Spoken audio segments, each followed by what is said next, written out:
কিন্তু আজকে মজনু এই গোবরা ব্রিজে একটি চমক দেখিয়ে দিয়েছে। আমেরিকার ভাইরা আপনার কালাম, আপনার বকুল, আপনার সিটি ডাক্তারকে দিয়ে এত বড় টিওয়ারে কোনদিন যদি মিলিয়ে দিন আজকে নাকে খাওয়া দিয়ে এগিয়ে চলো, তারক দিয়ে এগিয়ে চলো, রামন তুমি এগিয়ে চলো, কামরুন নাহার সিলিম তুমি এগিয়ে চলো। আপনারা জানেন দীর্ঘ 16টি বছর এই বাংলাদেশের বিএনপি কোথাও 1 মিনিটের জন্য দাঁড়াতে পারে নাই, কোথাও 1 মিনিটের জন্য বসতে পারে নাই। আমরা যদি বিএনপির 3টা লোক একসঙ্গে চার দোকানে বসে চা খেয়েছি, ওই আওয়ামী লীগ হায়না বাহিনী সেদিন আমাদের উপরে নির্যাতন করার জন্য তার বাপ ছিল ওই থানার ওসি, তার বাপ ছিল প্রশাসন, তাদের কিছু করার ক্ষমতা নাই। ওই বাপদের বলেছে আমাদের এই কদম চ্যানেলের বিএনপিরা খুব বাড়াবাড়ি করছে।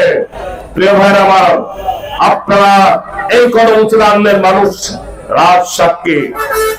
বিগত 17টি বছর এত জ্বালা নির্যাতন হয়েছে, কদম চ্যানেলের মাটি থেকে 1 মিনিটের জন্য কোথাও পালিয়ে যায় নাই।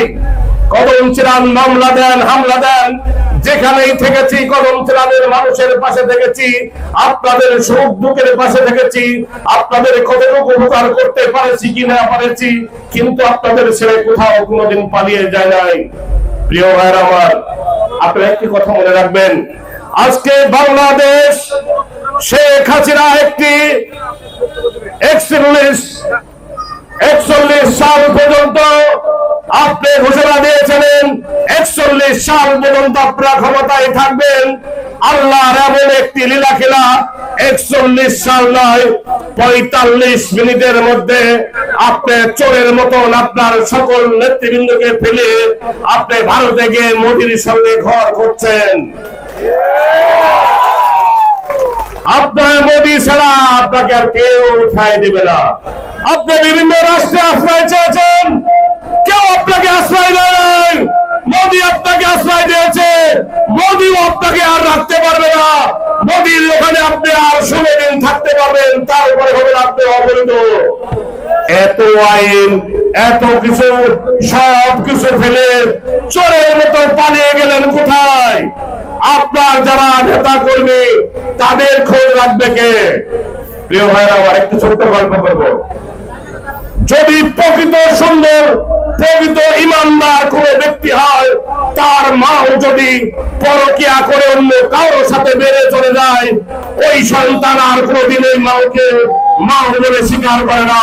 আওয়ামী লীগের ভাইরা, আপনাদের ফেলে শেখ হাসিনা চোরের মতো পালিয়ে গেছে।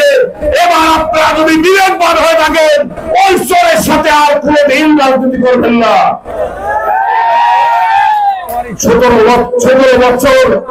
17 বছর রাস্তায় দাঁড়াতে পারে নাই, কথা বলতে পারে নাই। কোনদিন কোন আওয়ামী লীগের লোক বলতে পারবেন না যে কাউকে ফোন করে বলেছি ভাই একটু আমরা বাজারে আসবো কিনা। আর 17 দিনে অস্থির হয়ে গেছেন। 17 দিন না, 100 বছরের মধ্যে আর কোনদিন এই বাংলাদেশে আওয়ামী লীগ ক্ষমতায় আসবে না। শেখ হাসিনার কবর এই বাংলার মাটিতে হবে না, ভারতে মোদির সাথেই তার কবর হবে।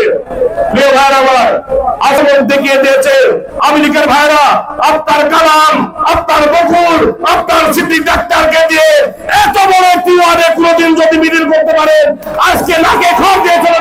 রামন তুমি এগিয়ে চলো, কামরুন নাহার সিলিম তুমি এগিয়ে চলো। সবার সুস্বাস্থ্য দীর্ঘ কামনা করে, সকল শহীদদের রোহের মাগফিরাত কামনা করে দেশ